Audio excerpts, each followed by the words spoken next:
Dear aspirant, हम current affairs की series को आगे बढ़ाते हुए आज एक नए टॉपिक को लेकर के आए हैं जो बिल्कुल करंट है। वर्तमान में हम बात कर रहे हैं असम में बाढ़ की, असम फ्लड की हम बात कर रहे हैं। यह बाढ़ सिर्फ अपने साथ पानी ही लेकर के नहीं आई है, यह कितने भूमि को निगल गई, अभी तक कितने लोगों की आजीविका को छीन लिया और कितने लोगों ने तो अपनी जान गंवा बैठे। जान गंवाने की अगर बात है तो अभी तक जो मैं वीडियो बना रहा हूं, इस समय तक लगभग 100 लोग मारे जा चुके हैं। इस तबाही में 4 लाख से ज्यादा लोग बेघर हो चुके हैं। एनडीआरएफ, एसडीआरएफ की टीमें जो है वहां पर कार्यरत है। बहुत से लोग भी वहां पर पहुंच रहे हैं, जहां जिसको जितना हो रहा है सहायता वहां पर कर रहे हैं। हमने ऑनलाइन भी देखा, बहुत सारे सहयोग वहां पर भेजे जा रहे हैं। तो आप सहयोग अगर ना भेजे, वहां पहुंचे नहीं, तो कम से कम इस रिपोर्ट को जान करके थोड़ा समझे बातों को। हम परीक्षा के दृष्टिकोण से ब्रह्मपुत्रा नदी और बराक नदी को थोड़ा देखेंगे, क्योंकि अपवाह तंत्र से बहुत सारे क्वेश्चन परीक्षा में बनाए जाते हैं। अपवाह तंत्र में आज हम ब्रह्मपुत्रा को देखेंगे, ये कहां से निकलती है, कहां मिलती है। वहीं बराक नदी कहां से निकलती है, कहां मिलती है। सहायक नदियों को देखेंगे। इन तमाम तथ्यों को हम देखेंगे।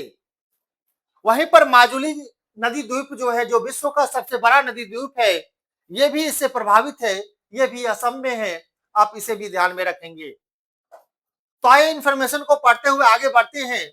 सबसे पहला है कि बाढ़ आती क्यों है। बाढ़ क्यों आती है? तो ब्रह्मपुत्र और उसकी सहायक नदियों में भारी वर्षा और ऊपरी कचमेंट में बारिश आती है।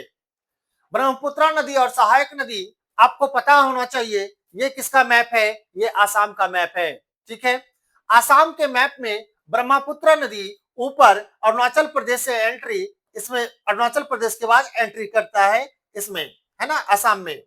फिर यहां से ये बहते हुए, यहां से आते हुए फिर आगे ये बांग्लादेश में जाती है और बांग्लादेश में जाने के बाद फिर नीचे ये बंगाल की खाड़ी में गिर जाती है। वहीं दूसरी तरफ हम देखेंगे, ये जो अभी हम बात कर रहे हैं बराक नदी का, उसका भी उद्गम स्थान कुछ इधर ही है। ऐसे ये भी आती है और लास्ट में ये मेघना में जाकर के ये भी मिलती है, मेघना का हिस्सा ये बन जाती है। तो कहने का तात्पर्य, ये जो ब्रह्मपुत्र नदी है जो तिब्बत से होकर के निकलती है, इधर वाला पूरा क्षेत्र, इधर वाला आधा क्षेत्र, फिर बराक नदी आधा क्षेत्र ले लेगा, फिर इधर बराक नदी ले लेगा, दक्षिण में भी उत्तर में भी। तो कहने का तात्पर्य कि बुरी तरह से वहां पर समस्या अभी आ चुका है ना। काफी दयनीय स्थिति लोगों का है, अभी तक जारी है, मृतकों की संख्या बढ़ ही रही है। तो आगे देखते हैं। तो ब्रह्मपुत्र और सहायक नदियों के बारे में था। भारी वर्षा के कारण हिमालय और अरुणाचल प्रदेश से आने वाला जो अधिक पानी है उसकी बात हो रही है। बाढ़ का कारण ये सब है। नदी में गाद जमा हो जाता है, आप इसको भी समझे, नदी में गाद जमा हो जाता है। ब्रह्मपुत्र जब ऊपर से आती है तो काफी फ्लो में आती है। जैसे वो अरुणाचल प्रदेश तक आती है तो काफी फ्लो में आती है, वहां तक ऊपरी ढलान उसको मिलता है। लेकिन जैसे ही असम में आती है तो यहाँ पर थोड़ा सा समतल मिल जाता है इसको, और समतल मिलने के कारण ये अपने साथ जो गाद लेकर के आती है वो उसको फॉलो में ले जाने में असफल हो जाती है और वहीं पर वो फैल जाता है।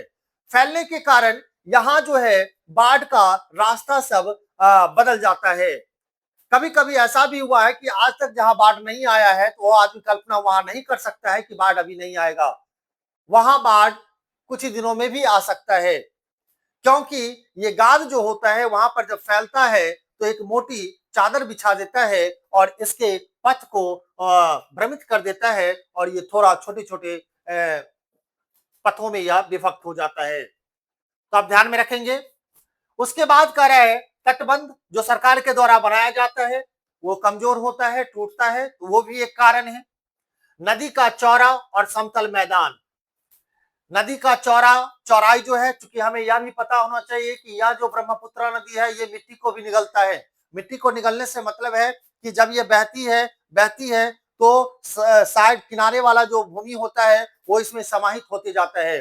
तो दिन प्रतिदिन इसकी चौड़ाई बढ़ती जाती है, बढ़ती जा रही है। ठीक है, तो वही कह रहे हैं, नदी का चौड़ा होना और समतल मैदान पर ढाल कम होना। समतल मैदान की जो बात किए थे कि यहाँ पर गाद जमा हो जाता है तो उसकी ढाल कम हो जाती है यहाँ पर, तो ये सब बाढ़ का कारण है। अब ब्रह्मपुत्र की अगर बात करें तो ब्रह्मपुत्र नदी जो है इसका उद्गम स्थान आप याद रखेंगे परीक्षा के दृष्टिकोण से महत्वपूर्ण है। यारलुंग यारलुंग ततांगपो है ना, तसांगपो ध्यान में रखेंगे। यारलुंग तसांगपो ये तिब्बत तिब्बत में इसका उद्गम स्थान है, ध्यान में रखेंगे। उसके बाद अरुणाचल प्रदेश में यह प्रवेश करती है और वहां कहां करती कहते हैं, क्या है, दिहांग कहते हैं इसको, है ना, दिहांग कहते हैं। फिर असम में प्रवेश करती है और पश्चिम की ओर बहने लगती है, पश्चिम की ओर बहने लगती है। धोबरी भारत का अंतिम जिला है जहां ये प्रवेश करने के बाद ये कहा जाती है, खत्म हो जाती है और बांग्लादेश में मिल जाती है, बांग्लादेश में चली जाती है। और गंगा में प्रवेश के साथ ये कहा मिल जाती है, गंगा और गंगा से मिलती है तो इसका एक नया नाम हो जाता है, क्या हो जाता है, मेघना हो जाता है। आप इसे ध्यान में रखेंगे। गंगा को बांग्लादेश में पद्मा के नाम से जाना जाता है, आप इसे भी ध्यान में रखेंगे, कई बार क्वेश्चन ये सब देखने को मिला है।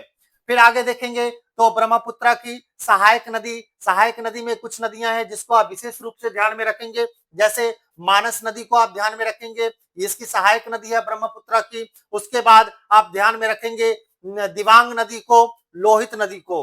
तीन नदी यहाँ पर देख रहे हैं। उसके बाद और देखे तो एक आप कोपिली नदी को भी ध्यान में रख सकते हैं और धनसिरी नदी को भी ध्यान में रख सकते हैं। तो एक झलक तो आप पढ़ ही लेंगे क्योंकि ये न्यूज में है। इसकी सहायक नदियों को आप ध्यान में रखेंगे। यहाँ पर जो जो है उसको विशेष रूप से मानस नदी है, सुबनसिरी है, बूढ़ी दिबांग है, बूढ़ी दिबांग नदी और बूढ़ी दिबांग नदी दोनों है। जैसे हमारे यहाँ गंडक और बूढ़ी गंडक है बिहार में, आप इसे ध्यान में रखेंगे। फिर आगे देखेंगे दिबांग है, लोहित है, कोपिली है, कुलसी है। तो जो फोटो में यहाँ पर पिक्चर में दिखाई दे रहा है इतना तो आप ध्यान में रखेंगे ही, इंपॉर्टेंट है, ध्यान में रखेंगे। अब कुछ महत्वपूर्ण तथ्य की बात करें तो ब्रह्मपुत्र भारत की सबसे बड़ी नदी है। ब्रह्मपुत्र भारत की सबसे बड़ी नदी है जल प्रवाह के आधार पर। अब बड़ी नदी में गंगा को आप ध्यान में रखते हैं तो यहाँ पर ध्यान में क्या रखेंगे, जल प्रवाह के आधार पर। जल प्रवाह के आधार पर भारत की सबसे बड़ी नदी जो है वो ब्रह्मपुत्र है। माजुली का नाम आया, माजुली विश्व का सबसे बड़ा नदी द्वीप है और हर साल यह बाढ़ से प्रभावित होता है। ठीक है, फिर आगे देखेंगे काजीरंगा राष्ट्रीय उद्यान, ये भी बाढ़ से प्रभावित है, ध्यान में रखेंगे। काजीरंगा राष्ट्रीय उद्यान कहाँ है, आसाम में है। माजुली नदी द्वीप कहाँ है, ये भी आसाम में है।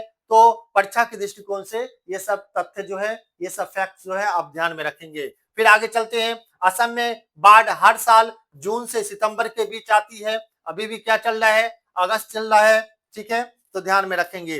फिर आगे क्या है, बाढ़ में सबसे अधिक नुकसान किसको होता है, कृषि को होता है ना, आजीविका को होता है, सड़क होता है, शिक्षा होता है, स्वास्थ्य होता है, मतलब हर एक तरह से होता है। ये जीवन ठप हो जाता है वैसे स्थिति में। और जहां जहां गर्दन इतना पानी रहे वहां पर तो कहने की कुछ बात ही नहीं है ना। लोग, हम तो देखे हैं पिक्चर में ऐसा कि एक महिला थी जो 12 घंटे तक अपने बच्चे को लेकर के पेड़ पर ही बैठी रही।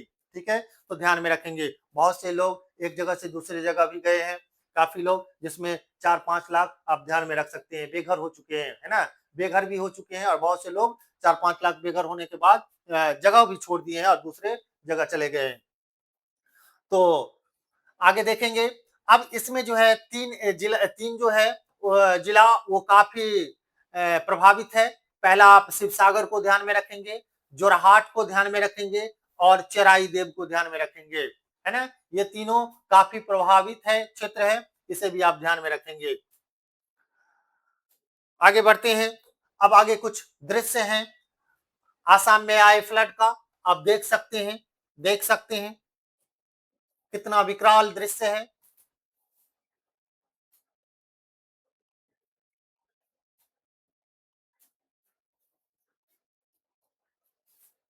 तो इस तरह आगे बढ़े। अब आगे देखें ब्रह्मपुत्र नदी का मार्ग। मार्ग हमने पहले ही बताया था, यारलुंग तसांगपो, यारलुंग तसांगपो। अरुणाचल प्रदेश में ये दिहांग के नाम से या सियांग के नाम से जाना जाता है। उसके बाद असम के पश्चिम की ओर यह बहती है। उसके बाद असम में बांग्लादेश में प्रवेश करती है और गंगा से मिलती है। गंगा मतलब पद्मा, पद्मा ही वहां बोला जाता है। और यह मेघना के नाम से वहां से फिर फ्लो करती है और अंतोगत्वा ये कहाँ मिल जाती है, अंतोगत्वा ये बंगाल की खाड़ी में जाकर के गिरती है। ये डायग्राम है, तिब्बत है, फिर अरुणाचल प्रदेश है, ब्रह्मपुत्रा नदी है, फिर धुबरी जो है, धुबरी भारत का अंतिम पॉइंट है, अंतिम पॉइंट है जहां पर यह नदी इंड करती है भारत मतलब असम का, और फिर भारत का ही समझे। उसके बाद कहा जाए ये बांग्लादेश में जाती है। ठीक है, फिर भारत में सबसे बड़ी नदी जल प्रवाह के क्षेत्र के आधार पर ब्रह्मपुत्रा है। माजुली द्वीप के बारे में हमने बताया। ठीक है, नदी द्वीप है जो आसाम में है और विश्व का सबसे बड़ा है। काजीरंगा के बारे में हमने बताया जो आसाम में है, वन्य जीव अभ्यारण्य है, आप ध्यान में रखेंगे। आगे देखते हैं। आगे तो बराक नदी को यहाँ पर दिखाया गया, आप ध्यान में रखेंगे। ये बराक नदी है, ऐसे होकर के फिर आगे जाकर के मिलती है, ये ब्रह्मपुत्रा नदी है। इस तरह हमने सभी तथ्यों को देखा और जहां परीक्षा के दृष्टिकोण से जो जो तथ्य बन रहे हैं हमने उस पर हाईलाइट भी किया, तो उसको आप ध्यान में रखेंगे। इसी के साथ हम अगले वीडियो में फिर आएंगे। इसे आप सिर्फ परीक्षार्थी के रूप में ही ना पढ़ेंगे इस न्यूज को, ये उन तमाम भारतीय नागरिकों के लिए है जिसमें राष्ट्र प्रेम की भावना है। कहने का अर्थ जो राष्ट्रवाद, जिनमें राष्ट्रवाद हो, है ना, राष्ट्रवाद की भावना हो। तो अगले वीडियो में हम फिर मिलेंगे, तब तक के लिए धन्यवाद।